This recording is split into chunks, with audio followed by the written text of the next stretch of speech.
Arjun Kapoor, the fit, ripped star, weighed around 140 kgs before he entered the movie industry. He lost around 50 kgs to become what he is today. The Dabangg star, Sonakshi Sinha, was a chubby girl before she stole our hearts as Rajjo. She used to weigh around 90 kgs before she made her debut opposite Salman Khan. For her, losing 30 kgs wasn't easy, but she did it by working out regularly and eating the right food. Don't expect results overnight. It took you months or years to pile on the kilos. What makes you think that will be gone in a few days? It is important to condition your mind and be patient during the process. Rather than dwelling on how much needs to be achieved, you need to think about how much you have already done. I'm not saying Sonakshi is. So, Arjun took 4 years to transform himself the healthy and sustainable way. Sonakshi took 2. The important thing here to remember is that neither one of those did the much publicized crash diets. They changed their habits, focused on getting healthier and fitter, combined healthy eating with regular disciplined workouts, and the results followed. Why don't crash diets work? And if they don't, how can you lose weight in a manner that makes you healthier, feel better, and keep the weight off permanently? Keep watching this and I will give you a full lowdown on what not to do and what to do. But before that, subscribe to my channel, ring the bell for regular updates on my latest video, and I will keep bringing you videos with science-based info and advice on topics that will always help you become better, look and feel better every day. Let us first address the really silly fad called the crash diet. Yes, it can work if you really want to torture yourself, except it will make you feel miserable, weak, and it does not last. That is right. In 1 year, you will be back to either your old weight or often you will actually gain even more weight. And that is a fact.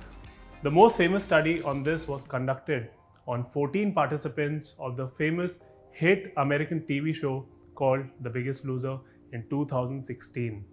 Participants were locked up for 30 weeks, surrounded by an army of doctors, nutritionists, and other experts. The participants were subjected to 8 hours of daily workout and were given only 800 to 1000 calories of food per day. They were encouraging you to starve, which is not good for you. No, absolutely not. And that's why you have majority of these contestants heavy again. So that their calorie expenditure is more than their calorie intake. They lost massive amounts of weight, around 45 kgs each on the average. The show was a hit, the producers got rich, and the participants were abandoned by all the experts, went back to their normal life, and guess what? They all went back to being hugely overweight, close to or even more than their original weight. Why did this happen? 2 reasons. Metabolism, or how fast your body burns energy. And number 2 are hormones, or the agents in your system that decide everything, including when to burn the energy and when to store it. Yes, that's right. These hormones guide the body what needs to be done and also how you should feel, including right from when you start feeling hungry to when you feel full. When you go on a crash diet, your metabolism plummets. Therefore, your body starts burning less and less energy. So, though you're eating less, but you're also using less. And second crucial hormones are leptin and ghrelin that go haywire. Leptin is a hormone that helps you feel full when you have eaten enough. The level of leptin plummets when you go on a crash diet. Result, you never feel full. Ghrelin is the other important hormone. It triggers hunger. What happens? You guessed it right. Ghrelin shoots up. Now here is the worst part.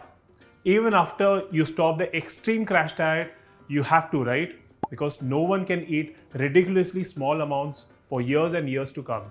So even after you start eating at a lower minimum maintenance level of calories, your resting metabolism and your hormones stay at their new levels. That is what happened to the participants of the Biggest Loser show in the follow-up study after 6 years. They all gained most of their weight back. What is worse, their leptin level, which went down by 40%, stayed there even after 6 years. Imagine You run at full speed for 100 meters. When you finish, you're of course breathing hard, you're sweating, your legs are aching, right? But after a few minutes, you're fine, breathing normally, not sweating. But imagine if that didn't happen. Like it does not happen with a crash diet. Even after your diet is done, your body doesn't recover. You're always hungry, always eating more, and you gain back all your weight. It has got nothing to do with your willpower, your body just takes over. Your diet made it think a famine is coming. So it is making you eat more to store more fat. There's an important theory called the set point weight, your normal weight that your body will keep you at no matter what you do. But when you suddenly lose weight, your body increases your set point, literally pulling your weight back up. So, what is the answer? How do you lose weight and keep it off? It is what I have always been saying. My human health tripod is the answer. Eating right, exercising right, and sleeping right. Because the first thing you have to do if you're really serious about your weight is to stop thinking about it and start thinking about your fitness instead. So, what is eating right?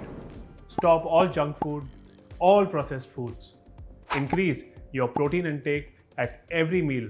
Apart from helping you build lean muscle mass, it will also help you boost your metabolism and also increase satiety levels, making you less hungry for longer. Include at least 50 grams of pulses, legumes, eggs, paneer, fish, or meat with every meal. Consume proteins to the tune of 1:1 ratio with carbs sourced only from whole grains and vegetables. This means if you're consuming 30 grams of carbs, which is about a whole wheat grain chapati, make it a point to add pure protein source such as whey, paneer, eggs, poultry, meat, or fish. Substitute that naan or bhatura with homemade wheat or multigrain rotis. Only healthy carbs. Eat only healthy and natural fats. Substitute seed oils like sunflower oil with olive oil, ghee, butter, or coconut oil as a cooking medium. Seed oils lead to an elevation of a hormone that is very stressful in nature, the TNF alpha, that in turn builds leptin resistance, making you less satiated and eating more. Only healthy fats. Work out regularly, at least 30 minutes, 4 to 5 times a week, even if it means just walking or doing bodyweight exercises. Apart from building lean mass, it will also trigger the release of a neurotransmitter called dopamine, which will reduce your stress levels, thus reducing the ill effects of cortisol that often triggers unhealthy binge eating. So the point is, exercise regularly. Sleep 8 hours uninterrupted. Never underestimate the importance of sleep. Too little sleep can cause 16% reduction in leptin, 32% increase in ghrelin, and 37% increase in cortisol. And yes, no phones or blue light sources at bedtime. And so then on sleep, I get 8 hours of sleep, I prioritize it. For me, I need 8 hours of sleep. I think better. 8 hours uninterrupted sleep. Just forget about your weight and stay focused on how much better you start feeling.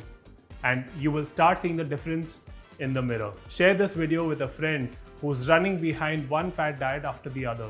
And remember to subscribe to my channel for more videos like this, giving you factual science-based knowledge you can actually start using. Stay healthy, stay fit, and see you next week.